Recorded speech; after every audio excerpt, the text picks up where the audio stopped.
Good morning, good afternoon, good evening, wherever you are.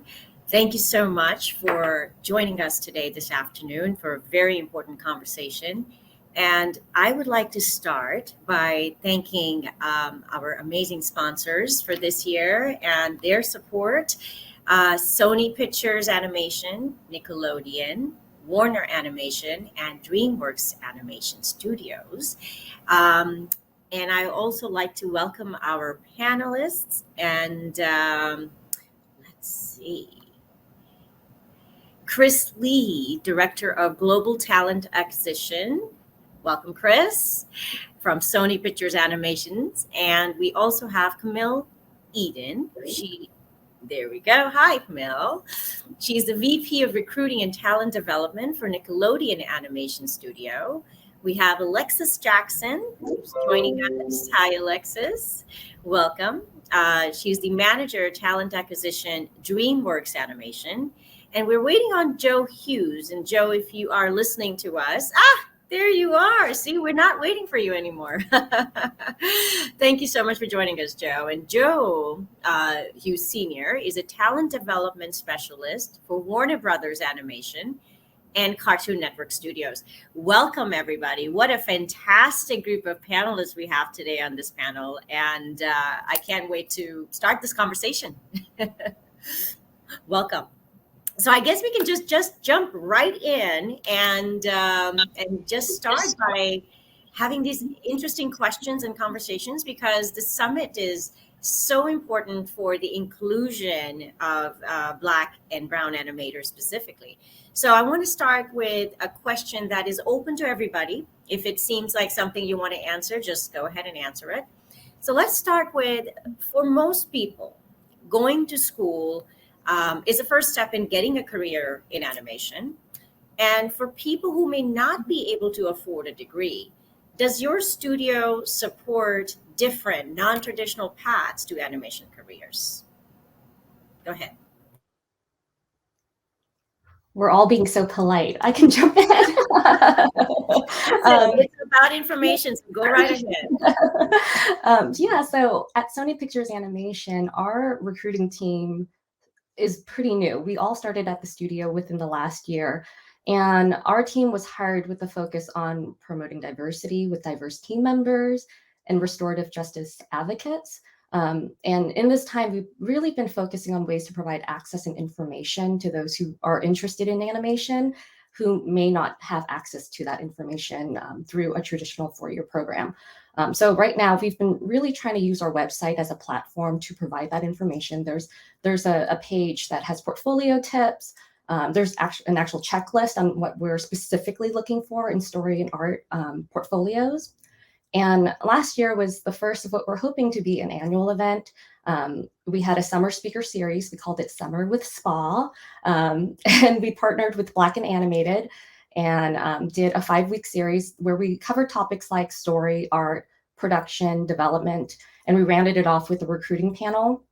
And this year we're partnering with Rise Up Animation for the same kind of series.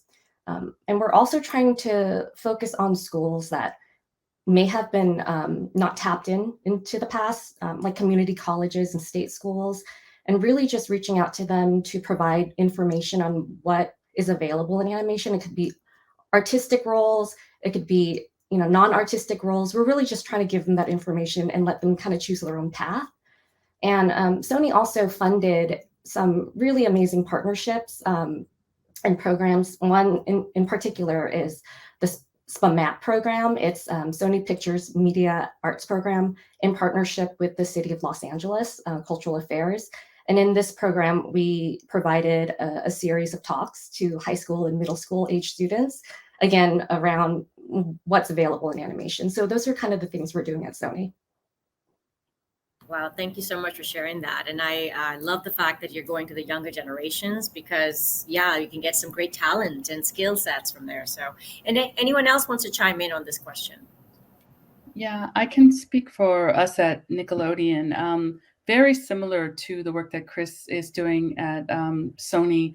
I think a lot of studios are leaning into, especially when my passion has been about diverse hiring, before it was called diverse hiring. It was just like, it was something that at least I felt personally that needed to change, to see more people of color, people with disabilities in the industry, to get them working in the industry and make space at the table. And I think that, a lot of very similar programs, we've worked with organizations like Women in Animation, Black in Animated, Rise Up Animation, Latinx in Animation, and also as well with initiatives that are going on within our state, and again reaching into a lot of those schools. We have some amazing leadership at our studio.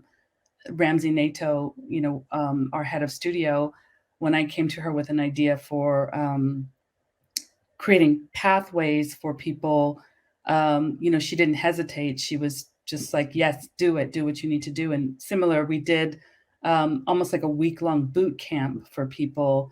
And that boot camp was to prep people, because at the end of it, we actually opened up all of our roles to people, but the whole week was spent to kind of get people prepped. I think as well, to answer your question, there's a lot of online resources available to people now that, weren't back in the day. This whole pandemic has changed the way that we're working. It's changing the way we're communicating. And opportunities and programs just like this conference are a great way for people to get connected globally, to get the information that they need to get, the knowledge and the skills base for the accessibility to start tapping into the industry. Camille, thank you so much for sharing your feedback on this as well. And, a couple of things that I think stood out for me is leadership aspect of how change is impacted by strong leadership. So I'm really happy to see so much, hear so much about that, and the desire to have the inclusion in it. Joe, Alexis, would you like to share any feedback on the same? Sure. So thanks, Joe. DreamWorks is, I think, very similar to what Chris and Camille have already touched on. We're really looking to find new avenues of tapping into talent. And so whether that's partnering with high schools or new organizations, our early careers team is really leaning into where is this talent that we might not have been looking for a few years ago. At DreamWorks, we've recently gone through all of our job descriptions, and for the entry level, taken out that requirement that has been there in the past to have a degree or equivalent experience. So we really do want anyone to feel like they can be self-taught, they can, have a chance to get into this industry, and we welcome those interactions and trying to find that talent right now.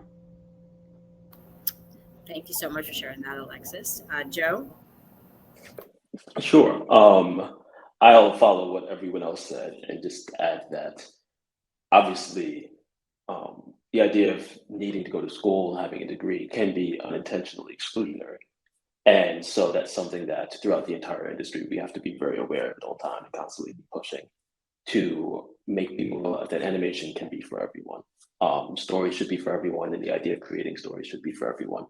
So in addition to all the things that everyone else said, a lot of it to me and to us is finding talent in all these different avenues. Because of the internet, you have people posting things that in themselves accessible in a way that they weren't years ago, back in the day. Talking to artists are constantly following other up and coming great artists and finding the next generation. Sometimes just because they found them on Instagram or because they were recommended to them by another artist. There are so many different avenues now that didn't exist before. So something that was unintentionally exclusionary, and sometimes intentionally exclusionary, is with enough work, less so than it was in the past. Well said, Joe. And I have to say that the common theme that I'm hearing is younger generation and really going after and providing the right adequate tools, resources. I personally know of a lot of 13, 14-year-olds that are joining this seminar today because they are very excited about animation industry and have been reaching out to me to say, what do we do? So I'm like, attend the summit. So I want to jump right into the second question here with you, for all of you guys here. Is there room for non-artists to grow into an animation career from another part of the studio, right? So if so, what can they do to achieve success? We have a one of the things I was amazed at when I started at Nickelodeon, I started literally just before the pandemic, at the end of January, and didn't get a chance to meet a lot of people. I was there literally for a month and a half before, we went to working like this.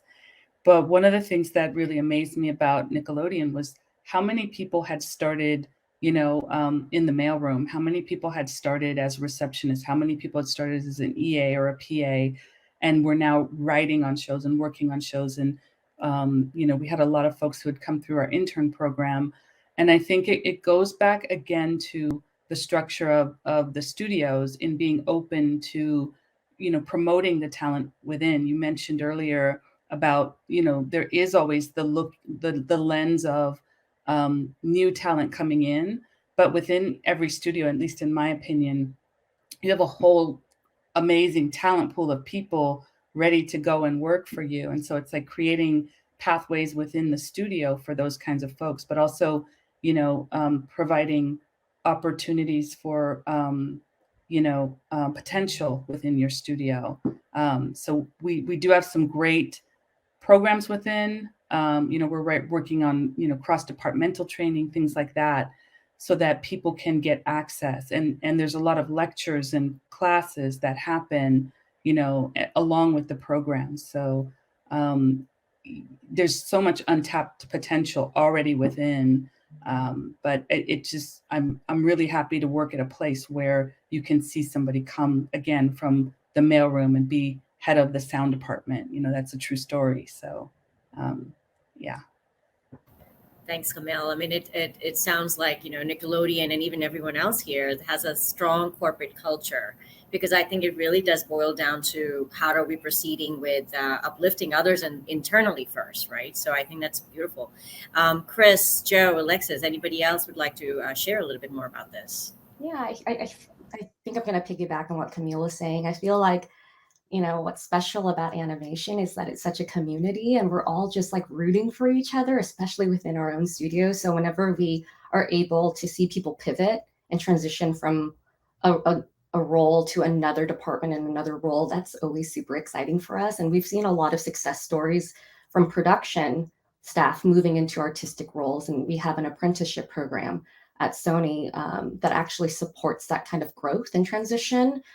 So our apprentice program will have entry-level artists move into a production. They'll be mentored by a senior artist along their journey. They meet with our artistic management team along the way for support and guidance. And, we've seen success in that area. And, we also have an open door policy for referrals. We love getting referrals from any department at any level for any position. And like I said, it's just those kind of success stories internally that really are, exciting for us to see.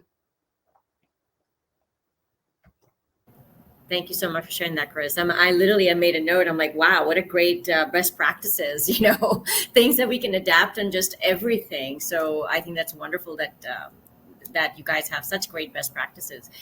Joe, Alexis, anything to share on that? I can go ahead and jump in. I think at DreamWorks, it is just part of our philosophy of helping people to continue to grow in their careers. And if that includes, like Chris said, a pivot, we're very open to that. We have, two whole teams at the studio, our department managers and our creative talent managers that really help our production teams and artists grow in their career. And so if that's moving from production into an artistic role, or like on our team, we just had a recruiter join us who had been in production for 10 years. And so I think it's really boils down to the individual communicating to their leaders like what they want to do. And I've always seen it be supported, and getting people access to training or mentorship, and then seeing how we can help them grow. Thank you, Alexis. Joe, you're on. So I get to work across two different studios, Cartoon Network Studios and Warner Brothers Animation. And one of the really fortunate parts of that is that the two studios work together so well, and you see people move across, going back and forth. You can have somebody whose interest is working in, something preschool, but then all of a sudden they realize, oh, I want to work on something that's a bit more adult. And you can move back and forth, and you can talk to different people in different departments about what you want to do. it's about being open with the people you report to, but it's also about fostering an environment where the people you report to are making it known that you should feel as comfortable as possible. You should feel completely comfortable coming to them and saying, oh, this is something that I want to try. And also, once you get in, it's about showing, I think, an intellectual curiosity, for want of a better term. Talk to line producers, talk to artists. There are so many people who start off as artists and then they realize, actually, you know what, I want to be a writer, and vice versa. There are so many different areas of interest. There's so many different things because animation is so involved. So many different people do so many different things. And you can also talk to people who are doing jobs that you don't think you necessarily want to do, because you might find out more about it and then realize, oh no, that's really something that I want to do, that I want to pursue. I want to be a line producer, because at the time I didn't understand what a line producer does. So yeah, it's just about fostering an environment, I think, where people feel very comfortable showing intellectual curiosity and saying, hey, this is the thing that I'm curious about approaching. How would I do that? Well said, everyone. Honestly, I think, Joe, to follow up with what everybody is saying about fostering environment is mentorship. I think getting into any new career or anything new is intimidating. And I think if you're younger, it's even worse. So the mentorship programs, it sounds like a very common theme of just holding on to it and really helping them with progressing into the next level. So it's really great to hear that. I want to jump right into still speaking about positions at your studios. What's a good entry level opportunity, would you say, at your studio, and how competitive is it? I can jump in. Sorry, Chris. No, you're good. So we have a whole team that is dedicated to our early careers programs at DreamWorks. And so we have internships and apprentice programs that I would say are the great way to start and get your foot in the door. They're targeting less than 2 years of experience and people either right out of school or pivoting in their careers. So for us, I would say that's the most natural way to get in. It is very competitive, and I think we're seeing more and more artists come into this industry and looking for opportunities. So it's a good problem for us to have, but it's getting pretty competitive. Yeah, no, I would say so. Joe, would you have anything to say? There are so many different studios now. There's more animation out there in the world than there has ever been. So in some ways it is very competitive, but also there are just so many different avenues that didn't exist to people. And because of conferences like this, there's more awareness of all the different avenues that you can pursue to get into animation. Again, internships and apprenticeships, there are a few different ways to attempt to get your foot in the door. But then again, once you get in, use that time to ask as many questions as possible and make sure you find an environment where you are made comfortable to ask those questions. That's one of the things that really attracted me to working at Cartoon Network Studios and Warner Brothers Animation. Is we're at a point, the two studios are at a point where they recognize that the best way to tell the best possible stories, because that's what we want to do, is to foster healthy creative environments. Well said, Chris. Well said, Joe. Chris is who I was after. I know you wanted to share something, so go for it, Chris. Yeah, and I think, for us, our production assistant roles are a great entryway position, even if you want to stay in production, or if you, like I said, you want to pivot into artistic role, I guess you get a really great foundational understanding of the production pipeline, which will only make you better at your job, no matter which direction you go. And we typically have a couple of PA positions on every production, and we try to open up this position to a wider pool of candidates. And, although animation experience is a plus, it's also our goal to bring in diverse candidates with the right amount of transferable skills so that they can be successful. And then it's our job to train them up on the rest. Yep. Makes total sense. It's, again, boils down to the leadership and fostering environments and mentorship. I mean, those are something that key things that are really standing out in this. Camille, anything to add to that? Yeah, I think, again, I probably would echo what everybody else said. Internships are a great way for folks to get a foot in the door and also to see if it's if that is the pathway that they really want, because you will get an opportunity to be inside of a studio and experience the actual working of a studio, because you kind of have an idea of what it's like, but then when you're there, there's the reality of what the role is and what the studio is and what studio culture is. So that's one way. EA roles, PA roles, are always a good foot in the door. Any kind of assistant role. One other thing I would echo is Chris brought up transferable skills. A lot of people may not apply to roles or think that they don't have the experience, but it's those transferable skills that you really should play up on your resume and when you apply. We've had people come in from the restaurant industry into production assistant roles because those are actually transferable skills, or retail. So you may not think you have the experience, but you actually do. And it's really important to understand what the job is asking of you to do. It's really important to study the job description and understand what you're actually being asked to do rather than blindly applying for any job. It's almost like the job description has all the answers to the test if you pay attention. Camille, thank you for sharing that, because it is so true. And I think it becomes, especially with the young adults, we're excited to start something new and we just want to get inside the door. And a lot of times we're just not paying attention to what's being asked. So thanks for sharing that. I'm going to get to the next question here. And what is the mission and strategic approach towards increasing diversity at your studio? And anyone wants to jump in first, please go ahead. I think I'll let Joe go. Let Joe go. So you go. You always pick on your last one. Yeah. That's why I've been calling on Joe first. I'm just trying to be polite always. No, I think the mission is simply telling the best possible stories. That's why we're all here. That's why we all got into careers. And if you are only telling stories from one or two points of view, if you're being that rigid, then by definition, you can't possibly be telling the best stories. So that is always the mission. Making your staffs, making what you produce more diverse is the right thing to do ethically, sure, but also it is the right thing to do creatively. We all want to tell great stories. In terms of strategy, a great example is something like Craig the Creek, which is a Cartoon Network show that's been really successful for us. It's a great show.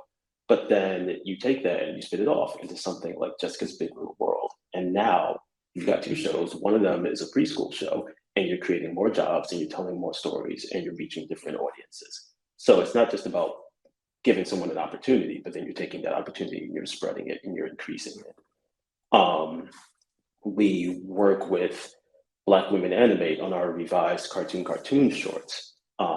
We just yesterday, I believe, announced a new project teaming up with Trevor Price, the former NFL player, his studio, Neuro Projects, where we're going to take 6 different creators from the Baltimore area where he played and give each of them a chance and help partner them with creators in our studio to help build a Bible for their shows. And at least one of those shows will be picked up by Cartoon Network. And that's a really big deal. So that's part of the strategy and reaching out to so many different people. But again, the mission is always just making the best stories. Thank you so much, Joe, for sharing. Okay, Camille, I think you're ready for next, right?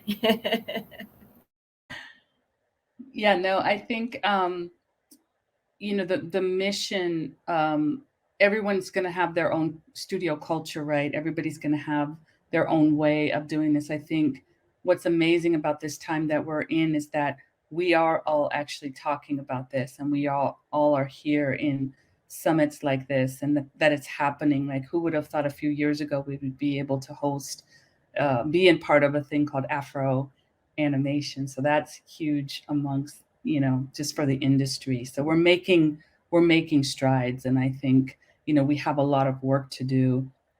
Within our studio, going back once again to what I had mentioned before about leadership, we have some amazing leaders in that they, after the murder of George Floyd, they immediately jumped on, and it came from the top down, where it's like, okay, we have to do something. We have to pause a minute.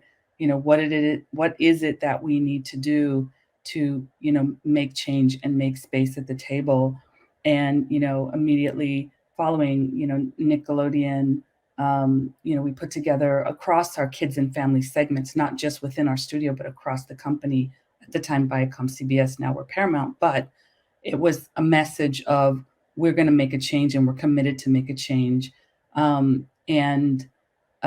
We created an inclusivity council within, and it's not just about coming together and talking. It's also kind of going back to the productions and the shows, and there's an accountability. So it's almost like, okay, we made this, we're going to make a pledge, but what are you going to do on your show or your production to pledge to do this work? So it's usually like recruitment and HR and, a few leaders, but you have to put that onus too back on everybody within your studio to make that change, because otherwise you can make great efforts in recruitment to bring people in, but if you don't have the support within your studio, within your shows, within your hiring managers, it's not sustainable. So it's, like I said, the work, we've got so much work to do, but we're doing it. So it's great. So well said, Camille, because I'll add that the current affairs, all the world, I mean, we've changed in the pandemic, and we've had to pivot, we've had to learn, we'll have to adapt. Sometimes we like it or not, we have to do that. So as a corporation, I'm so happy to see that so much change has emerged in a good way as well from the pandemic, right? So Chris, Alexis, please add anything else. Yeah, I think, for Sony, we created Sony Pictures Action, which focuses on 4 pillars in areas that we want to increase our inclusion and diversity strategy. And the first being our people. So that's our employees and the people that we hire, our content, the stories that we tell, our partners. So that can go all the way from our suppliers to the organizations that we partner with, like HBCU in LA. And to our community. So like the organizations that we donate and support. And, and going back to what Camille was saying, it's like the whole company has to be aligned. So yes, recruiting, we want to bring in diverse talent, but what are we going to do to support them?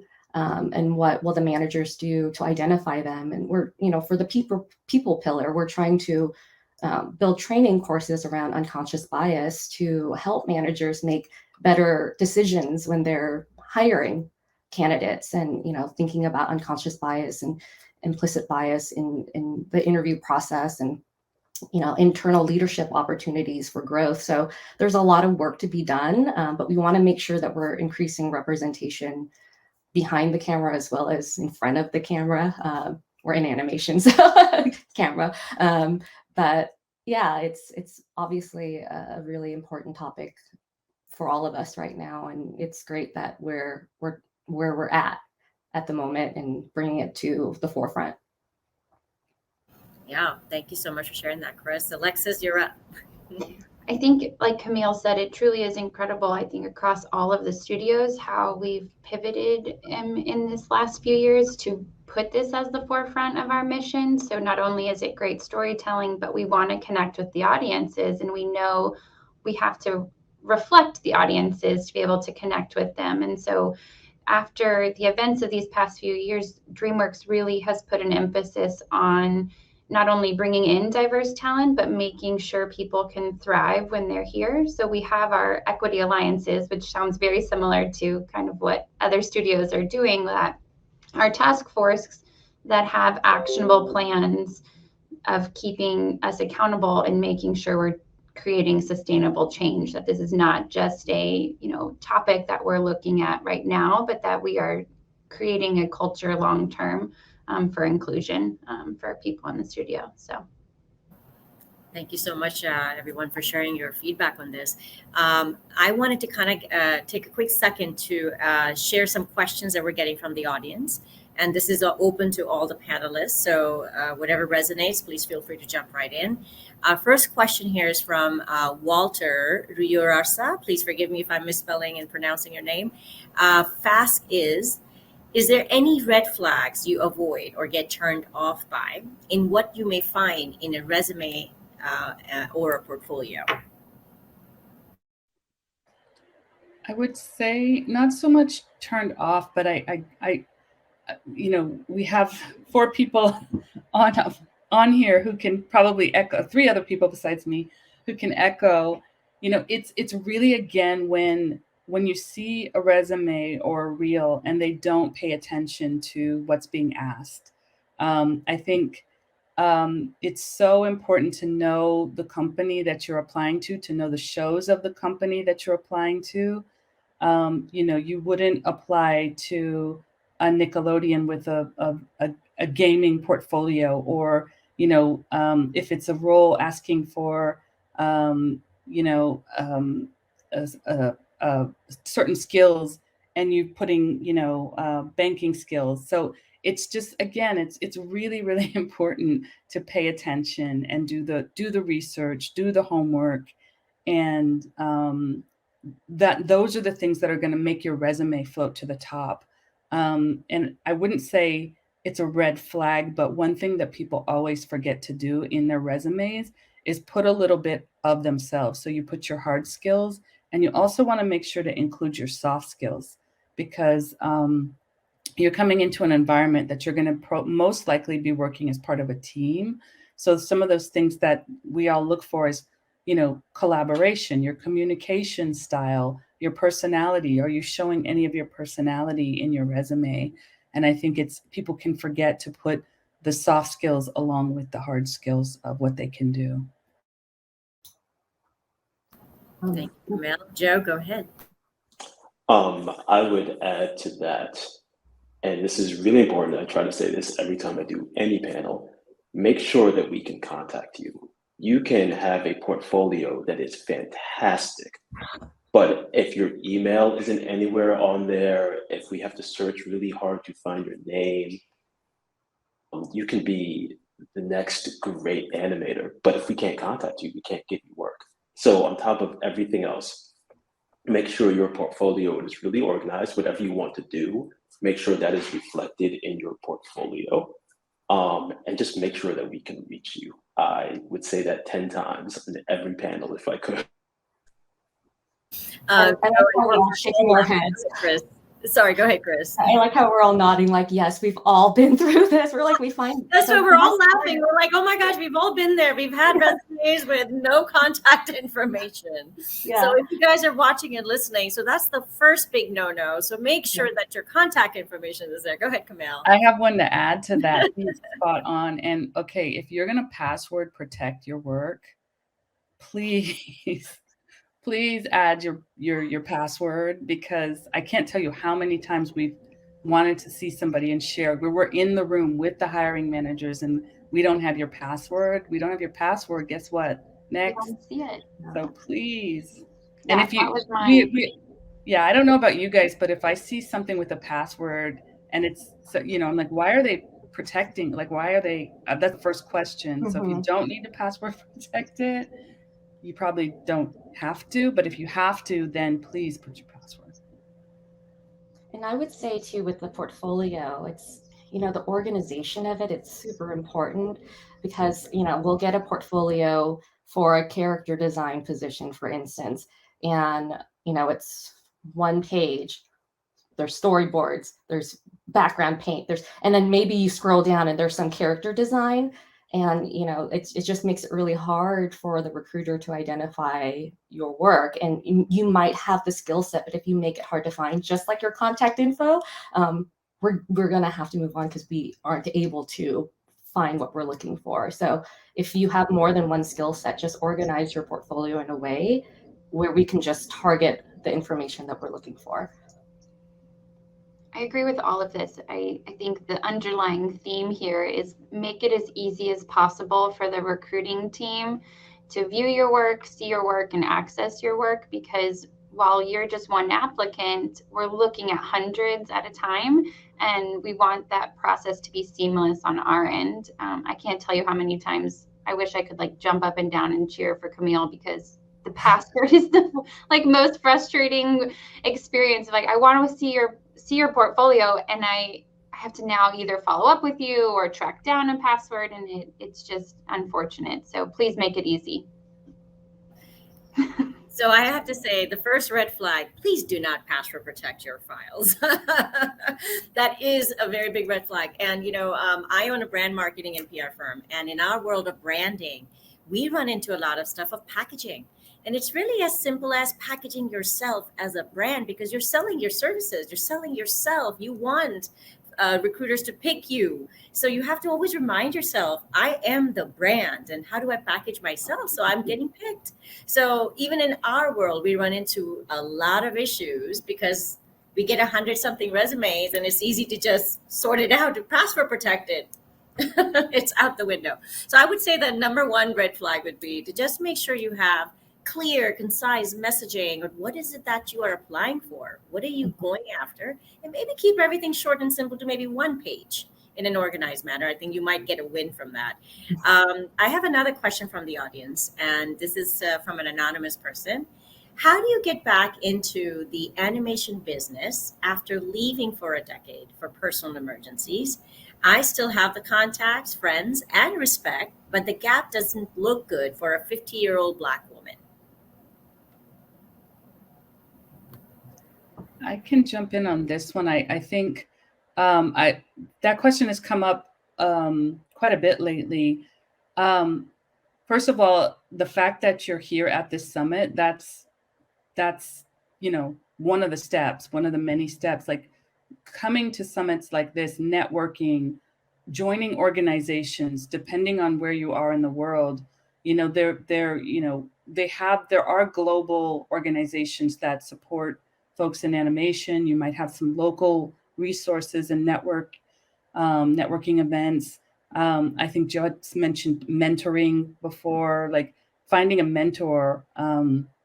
If you have somebody who can sponsor you, and then just jumping in the river of the industry and staying up to speed with what's happening, what shows are being produced where, getting back into the flow of things so that when you do apply and when you do interview, you're up to speed with where everything is at. A lot of us have had to take time off for family or loved ones or for whatever personal reasons, and it can be really difficult to get back in. But you also have a ton of resources literally at your fingertips. Like a lot of these resources weren't around when I was coming up, but you have internet, you have forums, you have summits, you have organizations, and they're all just a click away, from your laptop or even your phone.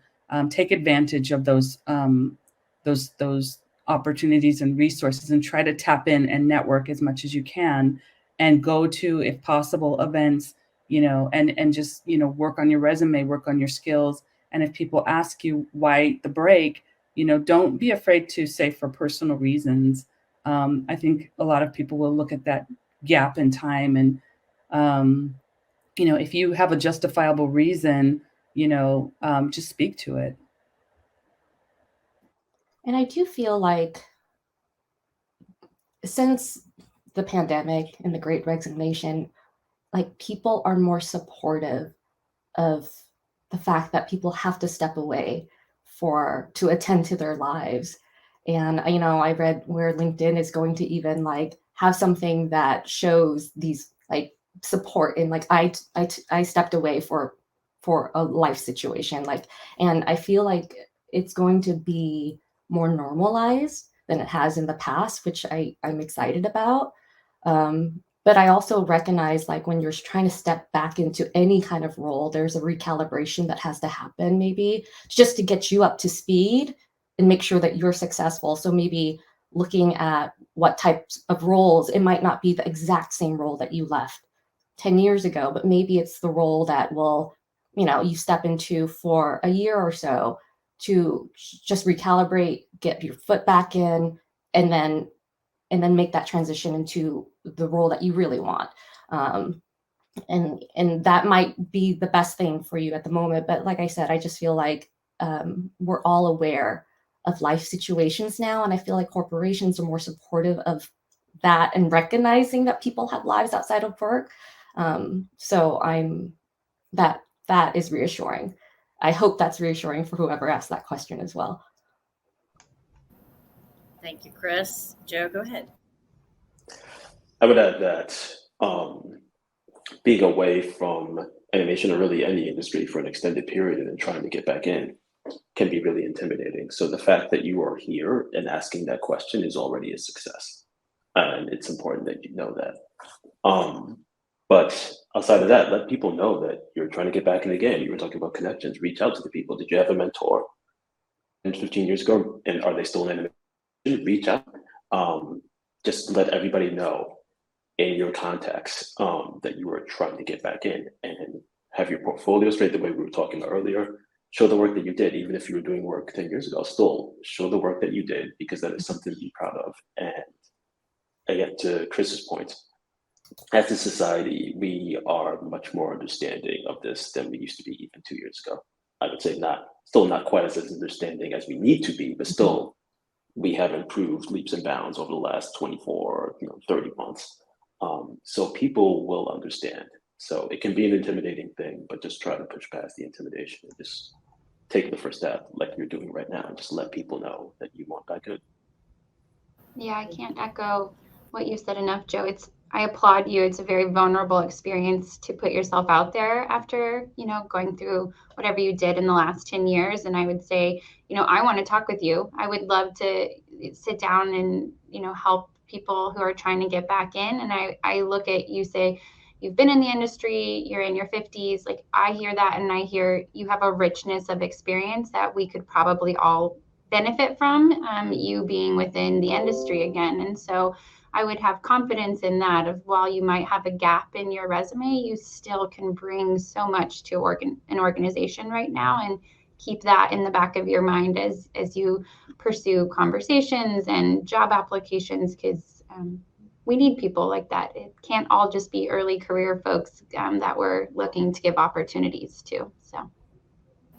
Thank you, guys. Pretty well said. And we still have a few more questions, but I think what we'll do is get back into a question and then get back to more questions, if that's okay.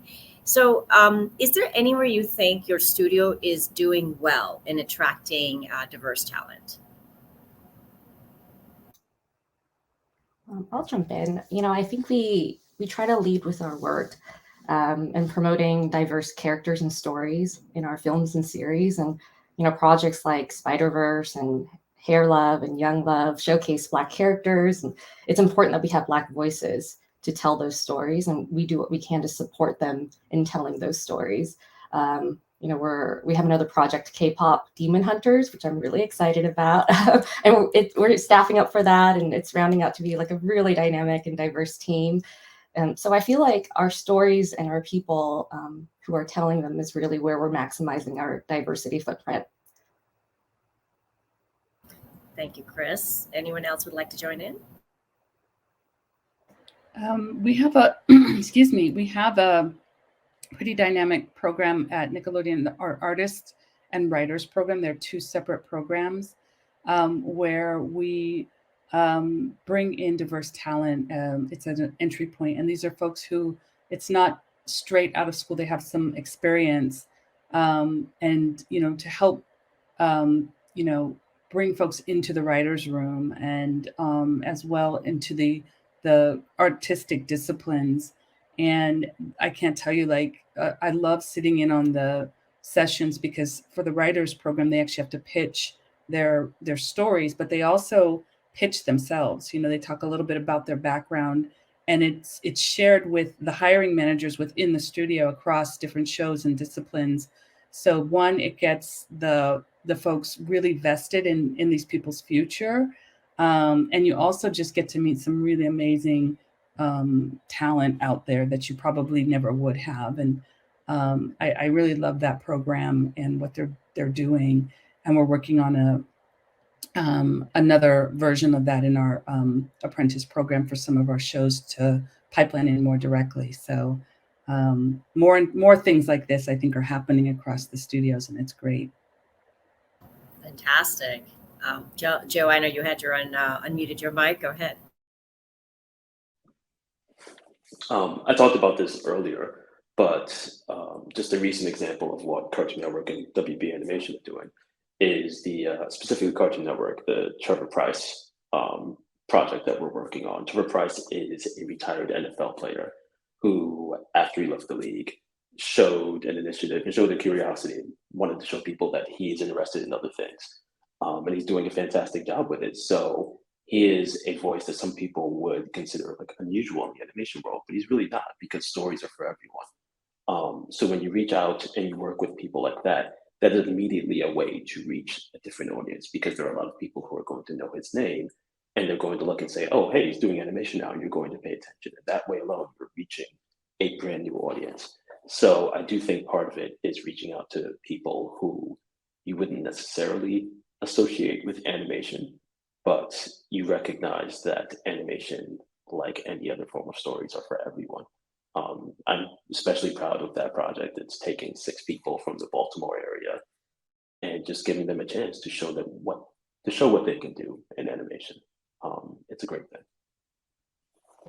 Hey, I'm based out of Maryland, so I'm all in support of Baltimore area.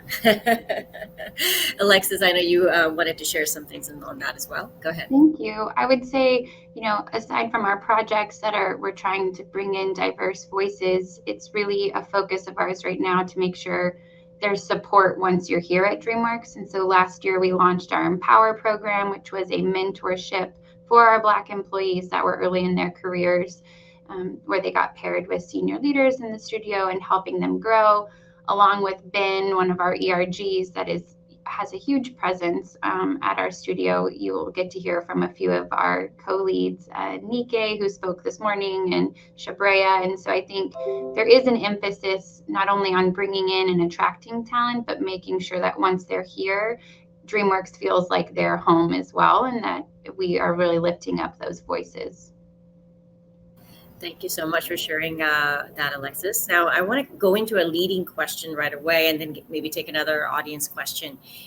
Is your studios doing anything specifically for the diverse and Black employees, besides, obviously having right projects and allocating right talent or associating right talent along with it? Anything outside of that? Anything different? Anyone? Go ahead, Alexis. I was basically dovetailing off of my last answer. So there are really specific programs here at DreamWorks that we have carved out and invested in. The Empower program. We just did an HBCU launch program that's starting for this summer. And so I think there is a lot of intentional efforts that are being done here. Go ahead, Camille. No. Go ahead, Camille. Thank you. So in addition to the programs that we have, there are a couple of ERGs, employee resource groups as well, within our studio that, it allows the other Black employees or people of color, and there's several ERGs within, it allows those groups to get together, to have conversations, to have events, to have additional programming outside of sometimes the artistic or the creative programs. So, or if there are events coming up, people can get together and have a voice and talk about issues that maybe, you need the community to be able to kind of, speak to. So I think that the ERGs within are fantastic, and we have those on the East Coast and on the West Coast. So I think that's really, really helpful for Black employees. And again, we have those for other communities within the studio. Camille, great point. And I think ERGs, for who don't know, is employee resource groups. And I want to say that most big corporations have those. And that's a great asset. It's a great asset to have if you're trying to be a part of a little community and grow that way and receive mentorships as well. So, yeah, anyone else has anything to chime on that before we move on to an audience question? Joe, go ahead. So in the interest of full disclosure, this is my 4th week working at Warner Brothers Animation and Cartoon Network Studios. So I'm still in my 1st month at these specific studios. Thank you, everyone. I was not saying that for applause, but I will happily take it. So right now I can specifically speak to my experience. I came here after talking to my now boss, Patty Willer, who's our VP of Artist Management. in part because I'm at a point in my career or stage in my life where I want to make sure that wherever I am comfortable and I am valued. And it became obvious to me very quickly that I would be at WB Animation and Cartoon Network Studios. So I don't want to speak too specifically like what the studios are doing, but I came here knowing that I would be comfortable and I would be taken care of and my voice would matter. Thank you, and welcome, Joe. I'm going to jump on, take a quick question from the audience. We have a question from Nana Uwusua. Ask, are you guys typically open to connecting with people involved with other parts of the process, like writers and actors? Anyone wants to jump in first?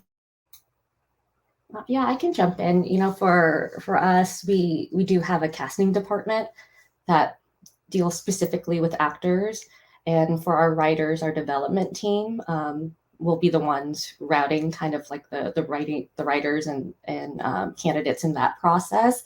So although we specifically at Sony, it might be different at other studios, we might not be the right point of contact. We're always happy to connect people to the right person based on their areas of interest. Okay, all right. Go ahead. I was just going to say, on our side, it is standard procedure usually in the studios is the voice talent is mostly always done by the casting, because there's a whole process and it usually goes through agents and reps, and there's a whole different level of almost recruiting for those voice talents. But for our team, we actually do work with our development team for writers, and it's almost like an extended part of recruitment. And it's actually quite a lot of fun to go out there and look for and search for new writers. So we are also sometimes working alongside with development, working with some of the agents, working with some of the reps, and even we will sometimes look for those like entry-level roles, like in our studio, a script coordinator role is one that we can bring people in, and that can hopefully be a pathway to them to getting into the writing room. So we're a little bit different in that sense, that we do partner with the writing sourcing. Mm-hmm. And going back to writers, I just wanted to do a shout out for a program that we do have open and available for the audience who's ever interested. We did partner with the Blacklist recently to provide a writing program for new talent who want to gain experience in the industry. So anyone that's interested, applications are open until July 8th through theblacklist.com. Thank you so much, guys. We are cutting short on time, so I'm going to leave it to one last question here for all of you guys. How important is it to the studio commercially to ensure there are diverse new voices in the slate? Who's going first? I was going to say, Alexis, you have to go first. Fine. I will. I think it boils down to something Joe said earlier of we're really trying to tell inclusive stories and connect with audiences. That's our goal when putting projects out into the world. And so we can't do that unless we're representing a diverse population. And so it's very important in everything that we're doing, from storytelling to staffing to hiring. So yeah, that's. Thank you, Alexis. Go ahead, Camille. I would say that, it's important for companies and studios to realize, telling diverse stories is good for business. I have two words, Black Panther, enough said, or another one, Spider-Verse. It's good for business. And look at the world population. Like, people want to see stories with people who look like them and speak like them and their cultures are like them. There's not just one story to tell. So at the end of the day, it's gonna pay off. That's correct. Baby steps. And I think this in itself, 2.0 AfroAnimation, that's a huge baby step from last year. That is, you can see the movement, you can see the progression of moving in the right direction, and so much more involvement this year. So anyone else would like to chime in before I send it over to Rio? Go ahead, Joe. Sure. I was just going to say, I'll be a little redundant here, but it's not just morally or ethically the right thing to do, but commercially it is the right thing to do. We all got into this because we want to tell great stories. And the only way to do that is to make sure you have a diverse slate. If you're just telling stories from one point of view, you can't possibly be telling the best stories out there. So yes, it makes the most sense commercially to do this work and to be constantly doing this work, not just do it when it's publicly, when it feels like there's public pressure to do so, but to constantly be working toward this and be thinking every year, every month, like, what are we doing wrong and how can we do things better? Well said, guys. It was such a pleasure to be on the panel with you guys and share such great insight. So thank you so much. And thank you so much to the sponsors. Thank you to the AfroAnimation team and everyone that's putting this together, and to next year. I would like to invite Rio back up on stage. Hi, Rio. Thank you so much for this opportunity for all of us. Yes. Thank you, Divya. And as a year 2 alum, welcome back, Divya. You did a phenomenal job as usual moderating. And, panelists, Camille, Nickelodeon was always first up and, was so willing to, work with us since last year. They provided someone that did a phenomenal job on the keynote. And, this year it's Keith and I doing the keynote because there's so much to talk about. But I have to really thank Nickelodeon. They stepped up both years for sponsorship. Sony, Chris Lee, it was early on. Again, it was such an easy yes from all the studios. And so we're excited. DreamWorks, also a year 2 partner. We met Moronique and Shabrea last year because of the participation of DreamWorks Animation.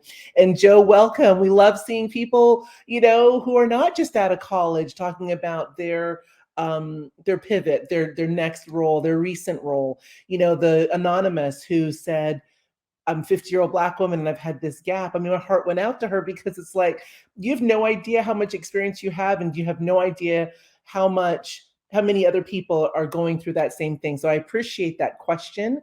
I appreciate all of you being so receptive to that person and the persons, like the amount of likes she was getting, she said she was female. So yes, the amount of likes she was getting on that question, I think it really resonated with a lot of folks. So thank you, panel. We're going to go ahead and remove you from the stage. It's always very jarring. Bye.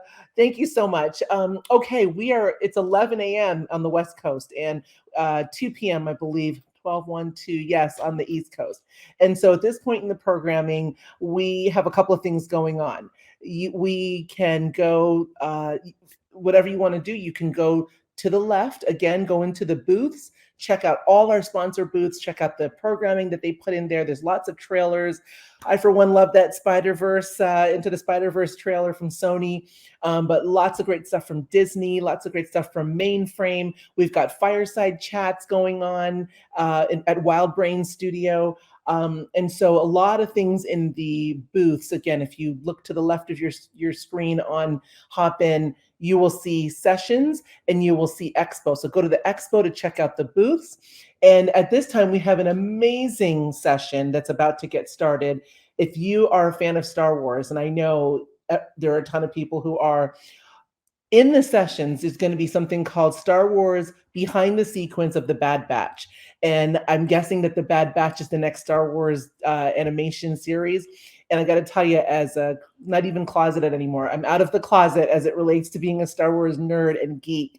It's something really special. They're going to really show you what they do for a sequence. So again, the creators who are here, who are students, who are looking to get in the door, who are looking for that behind the scenes, one-on-one experience, you have it here. You asked for it. The studios brought it. So please join Lucasfilm and Industrial Light Magic in the sessions. Again, to the left of the screen, you'll see the stage, which is where I am. You will see the expo, you will see networking, and then you will see the session. So please join Lucasfilm in the sessions. And then also in recruiting, there is about an hour for folks to take questions in those recruiting booths and people to apply for jobs. And so again, we're bringing you this access. The studios are taking their times and putting their staff in these booths. So please, we'll see you in the sessions. We'll see you in the expo. And finally, please go into the AfroAnimation, the the booth that is about our film festival, because we're looking for your audience votes for those finalists. We're awarding one lucky winner, $5,000 today, and an amazing trophy, plus 2 runner-ups, some amazing licensed software from some of our sponsors. So thank you so much. We'll see you in the sessions. We'll see you in the expo. And we'll see you in the recruiting for the next hour.